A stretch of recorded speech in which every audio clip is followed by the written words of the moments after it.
Greetings my dears, in love and light. I'm Nikki Sutton. Are you feeling confused about the nature of reality? Well, I don't claim to know all the answers, but here's my perspective on it. Because I've received lots of questions over time regarding the nature of reality, and oftentimes when people are having an awakening, this is something that can cause a bit of distress because their reality is breaking down and they're trying to rebuild the concept of reality. So I'm going to address some questions I've received and then break it down a little bit for you. So you may have heard other people talking about these things or other spiritual teachers saying these things, and it's all lovely and well and good, but if they're not fully understood, it can actually cause a negative perception in the mind or a confusion. So I'm just going to try and iron them out for you today. It's to do with the nature of reality and the nature of time, and I'll go through each one quite quick. So here's one question I've received. How can reality be a series of present moments when we remember the future and the past? Okay, so I'd say to that all we have is the present moment. Me now believes it's the present moment. Me 10 minutes from now will also believe it's the present moment. Me 10 minutes ago will also believe it's the present moment. So all the way along, my whole life, I am believing it's the present moment. Now, if I was to become myself an hour ago, I would believe it's the present moment. So this is why living in the present moment is quite important, because that's what we have, isn't it? Always believing it's the present moment. Okay, the next one. Is reality a series of frames, like a flick book? So one conclusion that can be drawn, that if we're always living in the present moment, is it like a flick book or a series of frames in a film? I'd say that's a little bit of a limited way to look at it, because it's not increments like that, like frames. That's how we perceive technology or a flick book. It is a smooth line, and if you imagine yourself standing on a road, you can look down the road or look behind you, and it's a smooth transition of us realizing it's the present moment right now. And this flick book or series of frames thinking only applies to time. It doesn't mean that reality is a series of flat frames or anything. So this is one thing. It's been said that reality is a series of frames that we're moving through. Not reality. This perception only occurs to time, that it's a series of frames, but I'd say it's not like that. It's a smooth road, okay? How can everything I've ever done already exist? Okay, so the nature of time, it's hypothesized that everything is already done and all the different possibilities are already done. But again, because I am now, I perceive it's now. I'm within this time on a timeline, which scientists say future now affects the past, as well as the past affecting the future. But never mind all that. We perceive it as a line. That's how we perceive it. And being on that line right now, I perceive it's now. But if you step outside of that, you would see the whole line and see all the nows. Plus other timelines, if they do exist, you'd see them all happened, all done there in a big bubble of time or a book already written. So you step outside of it and you can see all the possibilities. But being inside of time, on the timeline, you perceive it as now, always, no matter when it is. Okay, so that was how can everything I've ever done already exist, already have happened. Step outside of it, you could see time, everything done, and all the timelines. That might be how a spirit or our soul or our higher self perceives our life and all the possibilities in our life. But while we incarnate in it, we're on this linear road that we perceive where every moment is always now. Okay, here's another one. There is no external reality. Okay, so if someone misunderstands that there's no external reality, they might think that everything they see around themselves is just not real, and that can be quite frightening.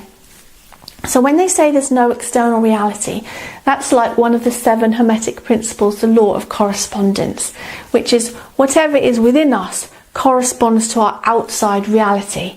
So what we perceive within us, it's reflected in our reality. So if I perceive that everyone is mean and horrible, they'll be mean and horrible. If I perceive that everyone is really, really kind and lovely, they'll be kind and lovely. It's to do with how we perceive it. In addition, when they say there is no external reality, it's generally because it's been hypothesized, and you can look up the work of physicist Tom Campbell as well. He would agree with this, that reality is our consciousness interacting with a field of information. Some people perceive it as a field of energy, or they call it the unified field theory. That our consciousness is within a sea of information, and all our consciousnesses are within this sea of information, all interacting with it. So we all interact with the same reality. But it goes on within the mind. So to help clarify, imagine you're dreaming at night time. The dream is going on within your mind, yet you perceive it as a 3D reality that you're interacting with, and you believe it to be reality, and yet you know it's all going on within your mind. When you wake up, that whole scenario went on within your mind. So they believe, and I believe, that reality is going on within the mind, and we perceive all of this, everything around us, but it's all electrical signals within the brain. So you can research that further, and I've done other videos on that too. Okay, we create our own reality. That's another one that's said.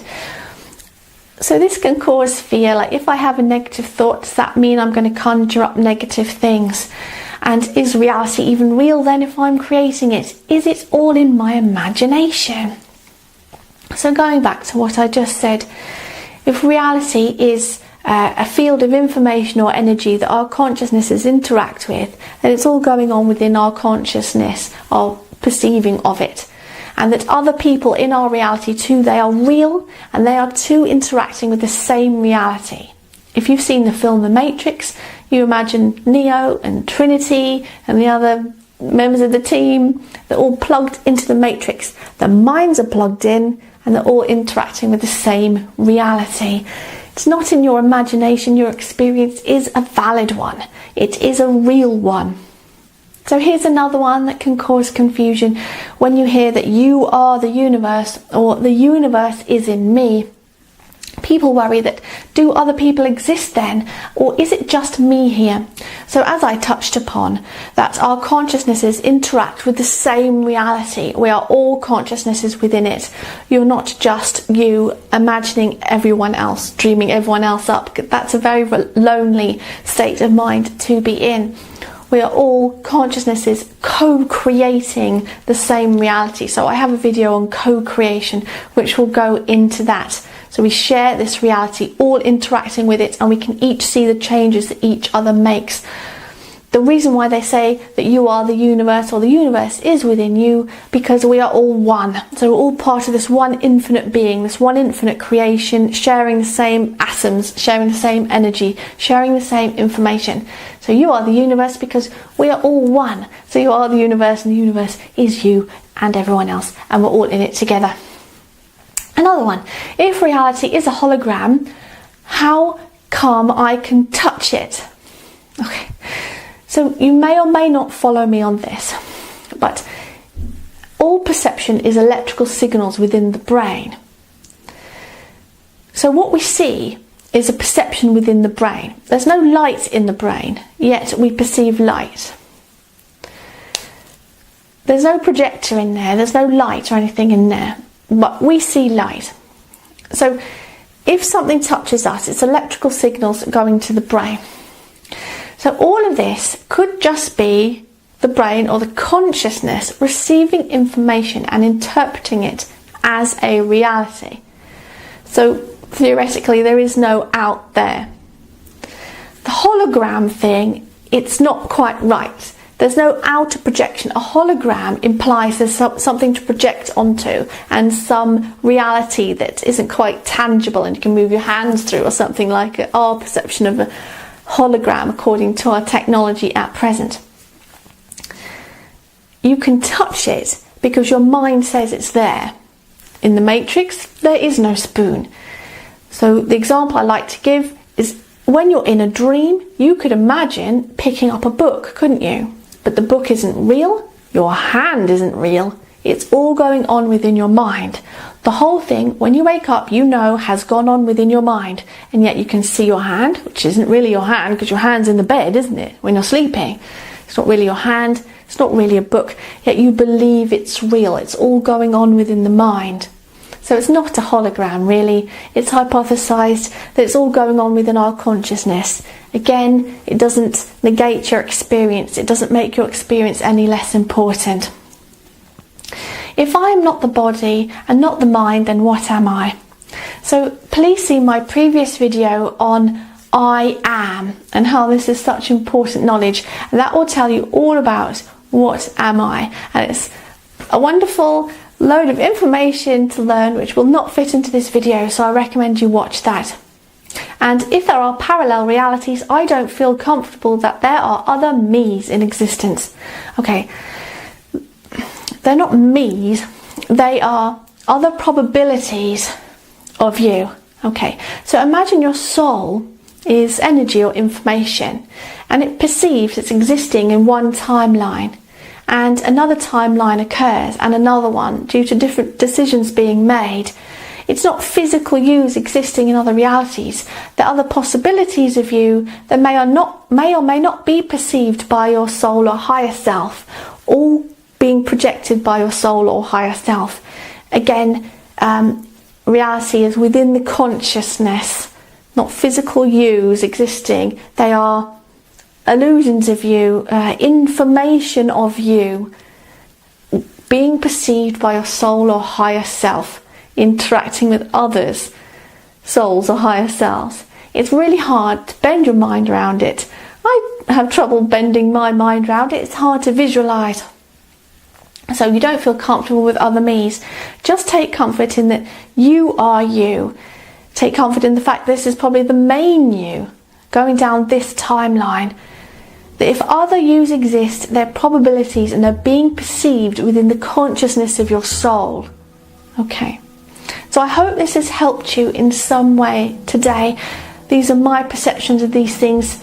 Do not take it as a word. Do not take it as dogma. Again, I recommend looking at the work of physicist Tom Campbell, okay? And he is very good and very interesting indeed. So please leave me and others a comment if you're having trouble with the perception of reality and if it's causing you some distress, and maybe we can support each other.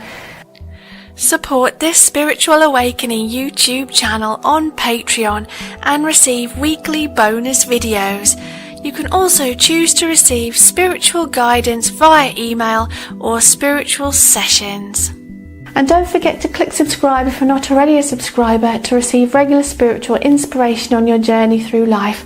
Like and share also, because we're raising the mass vibration together. So go now in love and peace.